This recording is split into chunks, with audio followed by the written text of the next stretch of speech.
You're listening to the Mind Your Business podcast, episode number 50.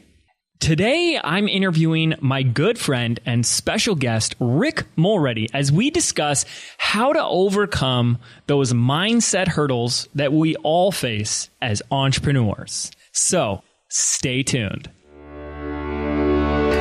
Hi, I'm James Wedmore, and I've built a 7-figure internet business that offers the financial freedom to do what I want when I want. And I'm the first to say that hard work and hustle are not essential ingredients for your success. So, how do you build a thriving business from the inside out? This is the Mind Your Business podcast, featuring myself and co-host Phoebe Mroczek. All right. Hello, listeners. James Wedmore here, and I have a very, very special guest, Mr. Rick Mulready. Rick, how you doing? Good, James. Thanks so much for having me on. Rick Roll Mulready. It's nice to have you. So listen, here's the deal. Rick came by the office today. He came up from San Diego. It's a beautiful summer day in Laguna Beach, and we got some lunch. We went on a walk, and I was like, dude, let's record a podcast episode. And what did you say? I said, let's do this. I mean, absolutely. So here we are. So we'll keep it nice, short, and sweet. You know, I've been working with Rick for a couple years. He's a member of my inner circle. And, you know, a lot of the things that come up are things like mindset. You know, what to do when we're on that entrepreneurial, emotional roller coaster that is kind of part of the game. And so we got to talking about, well, what are some of the things that have really helped you? We've come up with 3 things that you shared with me that I really like. I'm like, we got to share these with our listeners. But before we get into that, I would love if you could just share a little bit about who you are. Like, we all know you teach Facebook ads and stuff, but who is Rick Mulready?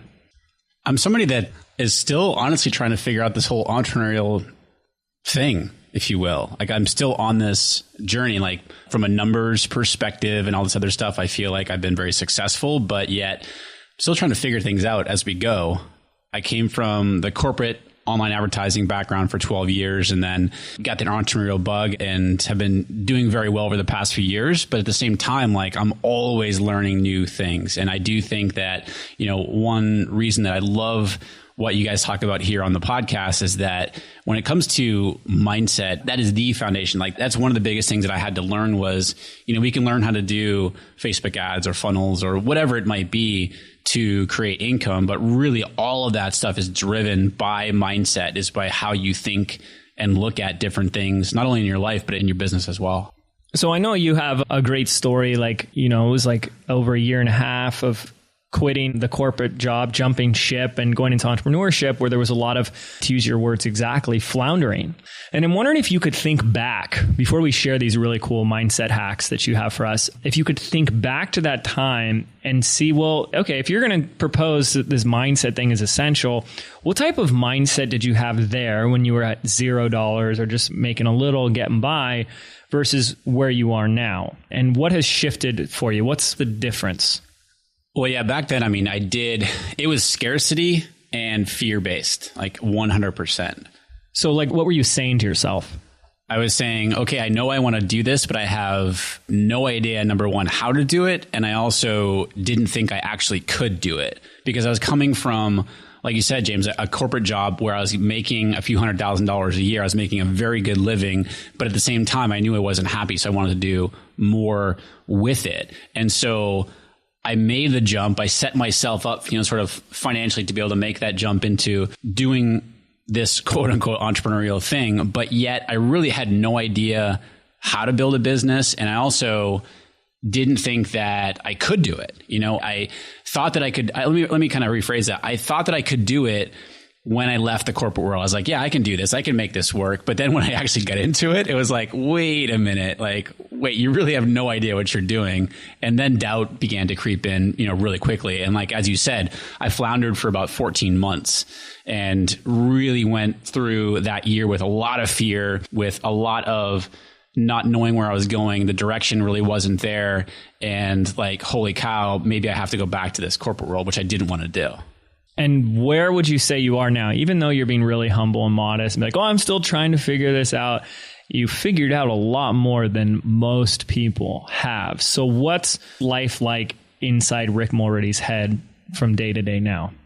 It's a whole lot different than what it used to be. That's for darn sure. I mean, I don't have that fear anymore of, holy cow, am I going to have to go back to the corporate world? And I'm really proud of what I've been able to create. And I think the biggest thing too is that I am able to create things and to help people out with, better their lives and better their businesses, while also supporting myself and my family without the fear of like, ooh, can I do this? Like, is this actually possible? I now know that, yeah, I've been doing this for a while now. I can absolutely do this. Okay, so that's my big question for you that I could assume that some people might have as an objection that would come up, is this really a mindset thing that you like went in there and rewired your brain?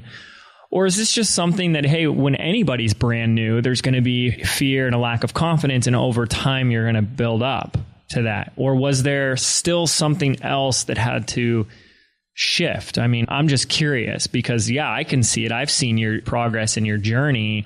But is that just simply, the more you do the work and the more you help people, the more it builds up confidence? Is that it? Well, I think that that's a big part of it. But as you go along in that journey, you're always going to have setbacks. You're always going to hit plateaus. You're always going to meet challenges where the mindset is going to come into play, that you need to have that mindset. You need to have that, being able to think in different ways. And like you talk about having that shift to be able to think that way, like, all right, you know what? I've been able to do this up until this point. I've reached this point. I'm experiencing this breakdown or this plateau or this challenge, but yet I know based on how far I've come and where my mindset is that I can get through that.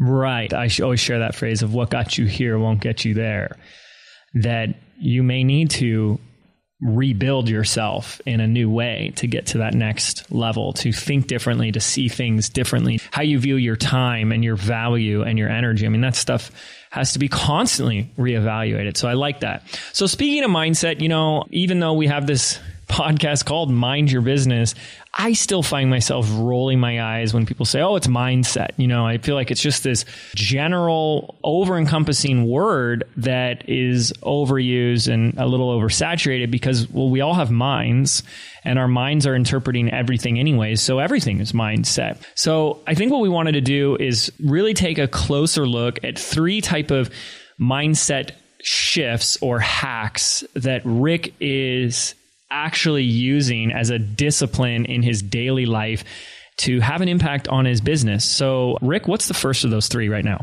Really has to do with thinking about the end goal. The success is actually in the process of getting to the end goal, not necessarily that end goal. So for example, if I'm planning out a launch of one of my courses and my end goal is a revenue figure, if I reach that end goal, that's actually not the success factor. It's actually the process of getting through the launch and getting to that point, whether I hit that goal or not. It's what you learn along the way. Yes, it does sound cliche. You grow as a person and all these other things, but you learn so much more in that process. And for me, for so long, I was so caught up in that end goal. Like that was like, okay, I'm working towards that end goal. And if I don't hit that, I was really, really upset. Is when I first figured out like, you know what? It's this process. It's these daily challenges and daily successes that we're facing along the way to our goal. That is what it's all about. That's what success is. So first, it sounds like the cliche we've heard our whole lives of success is a journey, not a destination. Seems there is some truth in those cliches. But I guess to go deeper on that, what does life and business or your day look like when you're coming from the lens of the process and how I'm accomplishing my goal is the priority versus all that matters is the destination or the goal? Like, what's the difference there if I were to film your day?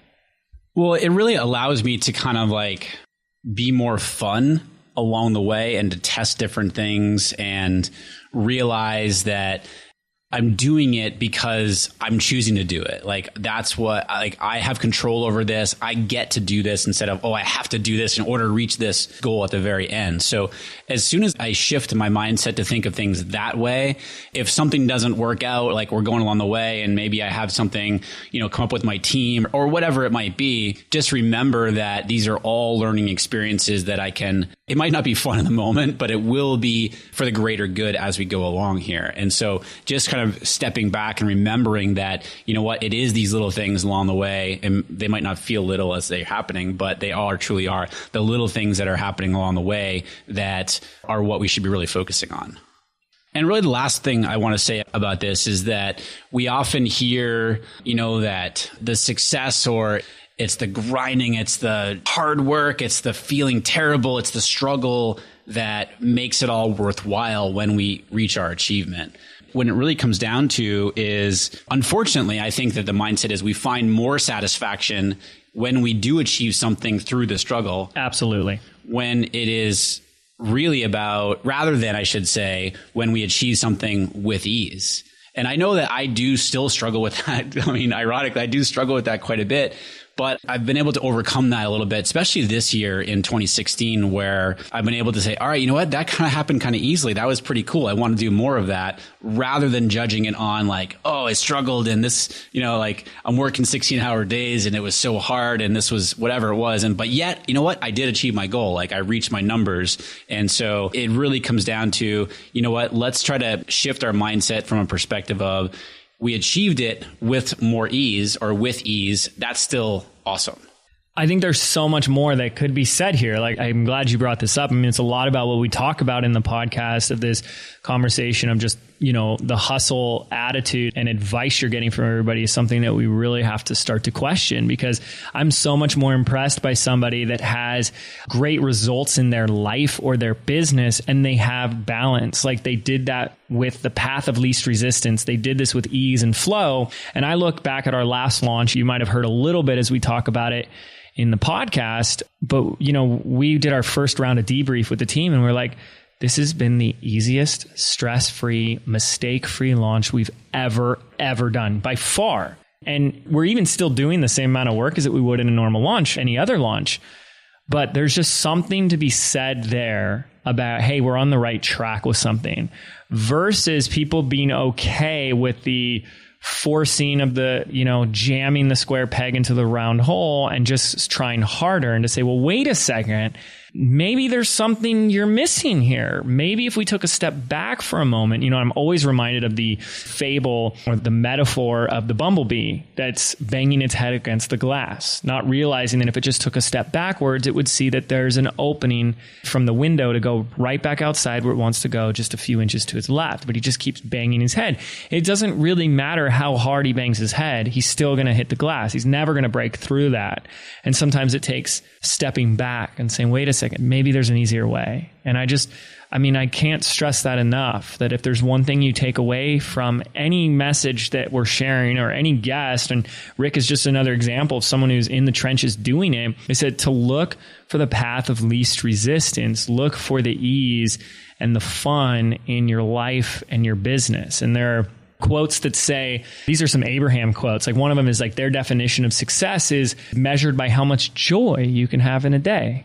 Well, I like that. That really, is in line with this first thing that Rick has said about successes in the process. And then the other one is they basically say, if you want to increase your revenue, work less, play more. Well, we like that too, right? However, how many times, Rick, have you felt guilty when you take time off? More times than I care to admit to. I feel that a lot, but I know, and this just happened just the other day when I was trying to really grind through, get some work done. And I was like, you know what, if I take a break, right, I'd kind of hit a wall. I'd been working for a couple hours, but I was like, you know what, I really got to get this done. But I know that if I take a break right now, I'm going to feel better. But there was still guilt in like, you know what, I'm going to take the next hour off to go do whatever and sort of regroup. But yet I took the hour off, I came back and I was so much more refreshed and I got the next part of it done so much more quickly. I still struggle with that, but I have to remind myself that that's how it happens, is the more you have to start things from a place of feeling good. And it does sound like sort of woo woo and all this other stuff. But yet when you can start from a place of feeling good and feeling right about what you're about to work on, that's when your best work's going to happen. Amen to that. So let's jump into the second of these three, mindset hacks that Rick wants to share with us today. What's number 2, Rick? The second one, James, is watch your butt. What? Watch your butt, James. And what I mean by that is when you think of something, when you think of an idea, we oftentimes, and I do it myself, and I'm sure that you do it as well, there's always a but that comes up. It's like, well, I have this idea for a new course, or I have this new idea for a way to promote something, or a new affiliate idea, or whatever it might be. But there's always that but, it's that second thought that comes in that sort of clouds that first idea. Can you give us a specific example that maybe you've dealt with before? Yeah, well, the real problem with it is that when in reality, it's that first thought that you have, that idea that came to you before the but thought, that's the real winner. Like, that's what you really need to run with, because that's what you're aligned with. It's that when you start believing that but and start making that the story and allowing that to gain momentum is when you get into trouble. Well, yeah, I mean, I see it just totally counteracts whatever you put out there. So you say, I want to start a business, but I don't have the time. And the thing is then we use logic. A lot of us, especially the really smart people, use logic to just justify that. And a lot of the things that we're creating need us to be crazy, not logical. So if we're sitting there saying, but I don't have the time, but I don't have the money, and all these other things, we are literally just killing the idea before we even finish the sentence. It's like you're birthing the idea and you're taking out a gun and you're just shooting it dead. Yeah, another example, like for me personally, is when I first started after that 14-month period of floundering, when decided on, all right, you know what? I'm going to start out here by teaching Facebook ads. I'm going to create a course on Facebook ads. That was my idea. But the but thought that came into my mind was, but who am I to teach this stuff? Like, who am I to teach Facebook ads here? Totally. And I think one thing that we could all do as a great practice is start to watch your butts, right?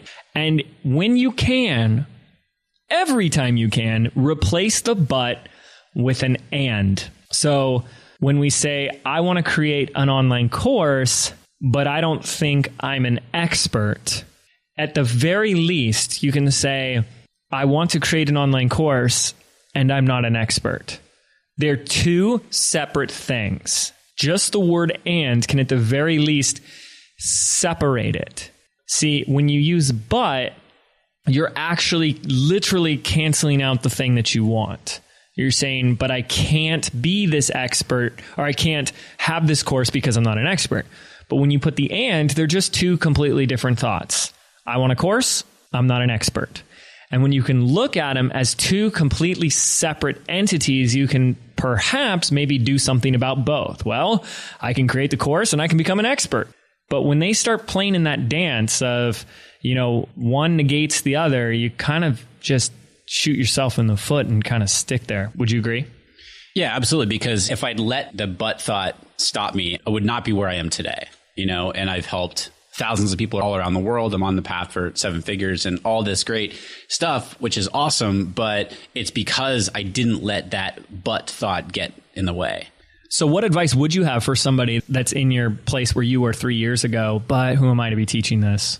I mean, the biggest thing, I get this question quite a bit as far as like, if you could give one piece of advice to people who are thinking about starting a business or something, it's like, just do it. Take the leap. Like, they have the thought because they're already thinking about it. Don't let all the other voices in your head. And I know it's much easier said than done, but don't let those voices in your head, those but thoughts, if you will, stop you from moving forward, because it's that initial thought. That's what you're most aligned with. That is what is going to get you to where you want to go. And here's the deal. Take the leap. Absolutely. Love it. Here's the deal. There's an analogy about if you play tennis. You play a little tennis, right? No, I don't. Oh, yeah. I knew that. So pretend you play tennis, Rick. Okay. If you were really good at tennis, it wouldn't be really fun for you to play with a 12-year-old who just started today. You'd get bored really easily. And so when you look at life this way, a great tennis match is played with someone that is at your level, maybe a little bit better, it pushes you, and there's, it's a tough game. And then you go, well, that was so much fun. Life can be looked at the same way. If everything is so easy that you just say, I want to do this, and you do it, there's no resistance, there's no fear, there's nothing, then you're probably playing a 12-year-old game, the 12-year-old level of a match, versus the thing that you really want to do that is challenging. And I want to offer that we can use a reframe to say that, look, these fears, these things that come up as I'm not the expert, or I'm not good enough, or what if it fails, or what will people think of me, or what if it's not this, or what if it's not that, is first of all, it's normal. But it's not like a crystal ball telling you what your future is going to be. It has nothing to do with the outcome. But it does make for a fun game, because when you get to break through that, when you get to do what Rick just said, which is like, do it anyway, leap, that's where life gets really, really fun and exciting. When you do it anyways. You know, we've shared so many stories about the resistance I've had with things, the fear of putting stuff out there, putting myself out there. And then when you do it, it's so exhilarating. You know, they say life begins just outside your comfort zone. What do you think they're talking about? This is it right here. This is what we're talking about. So you can have your comfort zone and all that type of stuff, but get comfortable with that uncomfortability, right? And it really starts with these, you know, watching your butts, because that whatever you put after the butt is the thing that's trying to keep you in the comfort zone. It's trying to go, no, just stay safe. Just stay protected. Just stay in your little bubble. But life and all the things that you want are right outside of that. So you can't stay in the butt. Watch your butt, folks. Okay, I love that, Rick. So share with me the third one you've got. The third one has to do with worry. And this was really a lot more prevalent in my mindset when I first started out. And it still obviously creeps in, not maybe obviously, but it does creep in from time to time now. But in this third one, it really comes from a quote that you talk a lot about, Abraham Hicks, here on the show. And I'm super into that as well, is that worry is getting out into the future without the resources of what you have available to you right now. And when I first heard that, it kind of like, I was like, whoa, wait a minute, I got to hear that again. And I wrote it down, I listened to it again, and I reread it. And I want to repeat that again, because I think it's super cool. Worry is getting out into the future without the resources of what you have available to you right now. And when you say getting out in the future, you mean your mind. Your mind is playing out all these different scenarios, or the worst case scenario, that it hasn't happened yet. It hasn't happened. Yeah, exactly. Because when you start thinking of like, well, maybe this could happen, and oh no, this is going to happen. When in reality, it's your mind playing tricks on you about when we can step back and say, you know what, that all we have is right now. Like all we're able to control is how we think right now. We can't control what's happening, what's going to happen in the future, or what happened in the past. But, you know, when we can kind of break it down and think like, you know what, I just love when I heard that. I was just like, that totally resonated with me. That's why I want to make this number 3, is if we remember that all we have is right now, we have a lot of resources available to us right now, whether that's our friends, whether that's our business coach or mentors or our family or a spouse or loved one, whatever it might be, books, we have resources available to us right now, and a mindset that we can control right now rather than thinking in the future. Well, what's funny about what you said is that we don't have any control over that thing in the future. The only control that we do have is what we can do now in this moment, with this moment. You know, there are things that we can do today, right now, that will have an impact on this afternoon and tomorrow and for the rest of our life. But you're right. I mean, all you have is this powerful, fleeting moment of the now. Whether it's worry or overwhelm or anxiety, these are all us thinking forward and not being present. And there's very little you can do. You're very disempowered in these states. There's very little you can do. And I'd love to hear an example of a time where you felt really worried and what you did to come over it. But I know one of the most common times that people in our industry are in is in the middle of a launch. A launch is a very interesting time, especially the bigger the launch is, where, you know, you're basically on the roller coaster, where you open up the doors for this program. You're asking all these people, you know, you maybe even spending a lot of money on Facebook ads and JV partners and all this stuff, all these front end costs. And you're like, here, take it or leave it. And what we notice in our launch is that, like, the majority of people sign up the last day or two. And I don't know how many calls I've received from Inner Circle members who are in the middle of a launch and they're not seeing the numbers that they were projecting. And they're worrying about, did I spend too much on ads, and did I do something wrong? And am I not even going to make my money back? And, you know, the advice I always have for them is, you know, it ain't over until the fat lady sings, or whatever that is, but it's not over yet. So you can't worry about a future that hasn't happened yet, that it's not done. And you can only do what you can do right now in this moment to be fully empowered and fully alive to take whatever action you need to take. So that's a common one. Rick, does anything come to mind for you of like when you worry? That's actually the example that I was starting to think about before you get into that, was that, there was one launch I was doing where I wasn't on track to hit the goal in mind. And so I wasn't enjoying the process as I was going along, as we talked about number one. But at the same time, like, I was starting to worry, like, just like you just said, like, oh, I'd spend all this money on my Facebook ads and the marketing and the team and all this stuff. And am I going to, is this not going to be as successful as I had hoped? Well, to your point, by my worrying out in the future, I wasn't able to think about, oh yeah, you know what? Even if the cart closes and I haven't hit what my goal was, there's still opportunity there after the cart closes, whether that's some sort of, whatever a special offer or a new promotion or a new program, whatever that could be. If I'm still stuck in worrying about, I'm not going to hit my goal, and I'm trying to think about all these different reasons why, it's not allowing me to stay right now and think about into the now, thinking about what are the possibilities that I could do in case this doesn't happen, while staying true and still staying positive about the goal being met. Maybe there are other opportunities that I haven't thought about that would not be super readily available to me if I'm worried. And not only after the launch, but in this moment right now, like, oh, could you send out another email? Could you crank up Facebook ads? Could you do another webinar?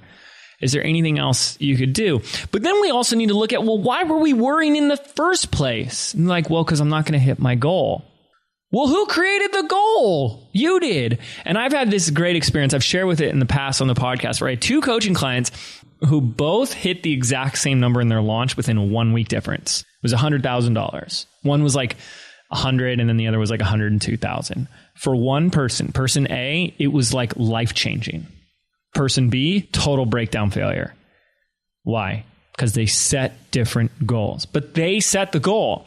And so the problem is that we set these goals. And if you were listening to what Rick said, he said success is in the process, not the end goal. But then we attach meaning to these goals. We attach our identity to these goals. And we say things like, if I don't make this goal, if I don't hit this goal, it means something about me. I'm not good enough. I'm a failure. No one likes me. Something's wrong with me, right? There's all these reasons. And that's why we then worry, because we made it mean something. What if it didn't mean anything because you just made up the goal anyways? And it just is what it is. And when we go back to look at this first one that Rick brought up, success is in the process, you realize is that the goal is the very thing that designed the process in the first place. So the goal simply determines what process you're going to do. That's all it's supposed to be there for. That is it. So for example, doing a $40,000 launch or promotion in my business is very different from doing $1 million launch.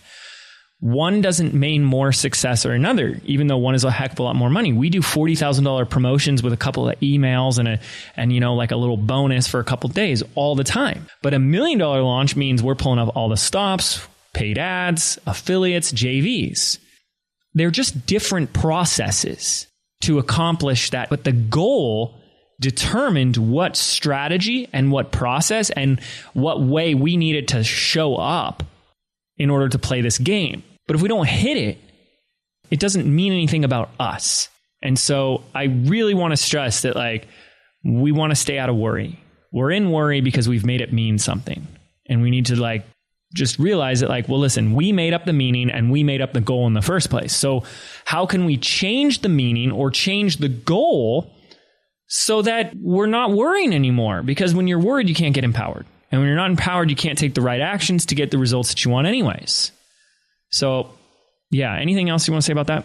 Other than the fact that, look, we all worry. I mean, we all do it regardless of how successful you are. There's always going to be worry in there. It's just how we are able to step back and think about it and remember, just to your last point there, is that if we are worrying, we are not going to be able to create our best work. And that's taken me a long time to sort of be okay with that, and not really be okay with it, but realize it and use that to my advantage. So just remembering that, there is something that we can do about it, but try to stay in the present because we have way more resources, and that's where our creativity is going to be coming from a clearer mind.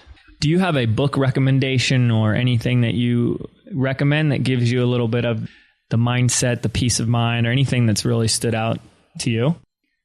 Yes, and it's going to sound super woo-woo and sound like a religious book, but really it's not. It's called Conversations with God. And I just want to tell a very quick story about it. This is a book that you recommended to me, actually.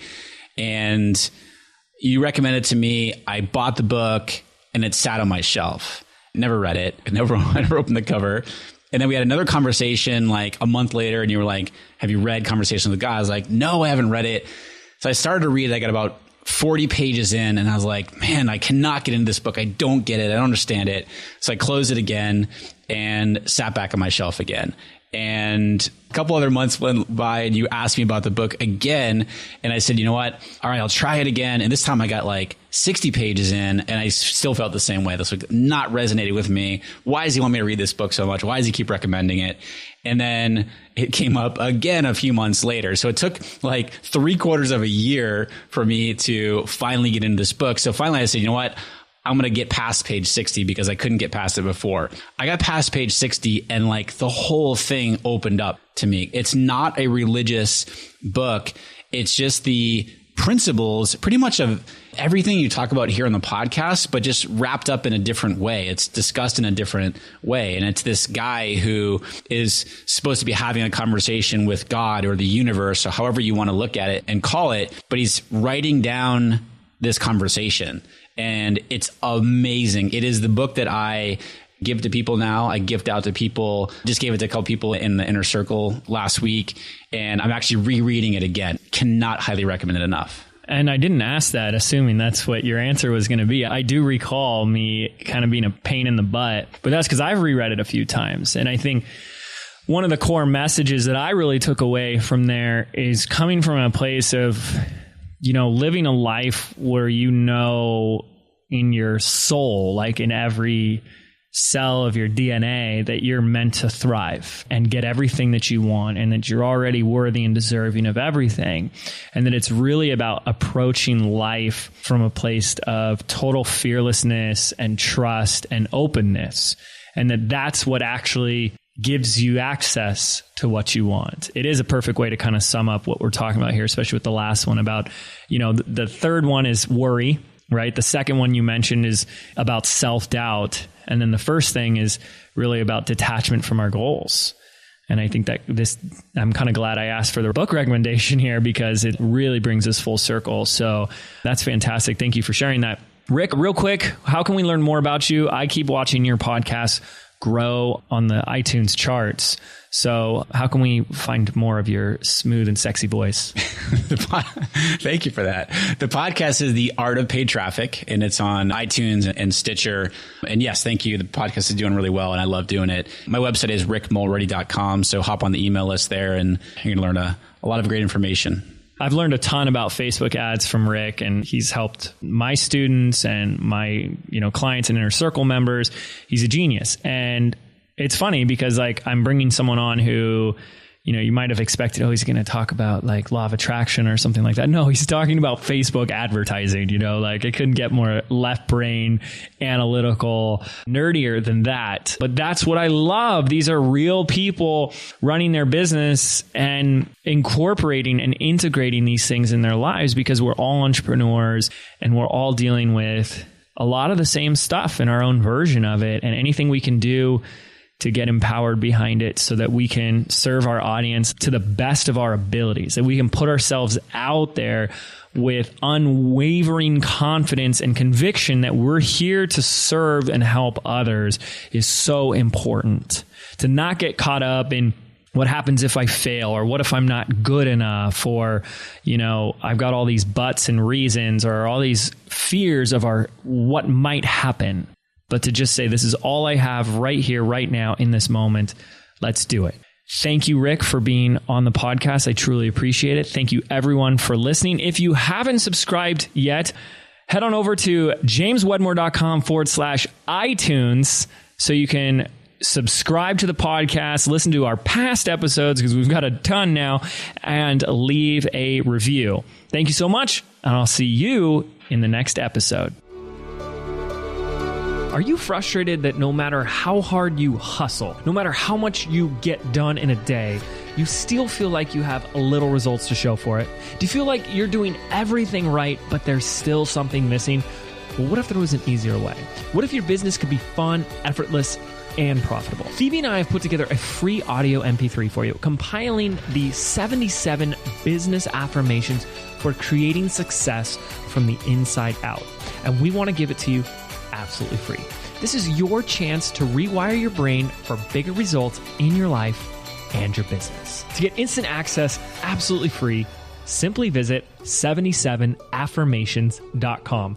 That's the number 77affirmations.com.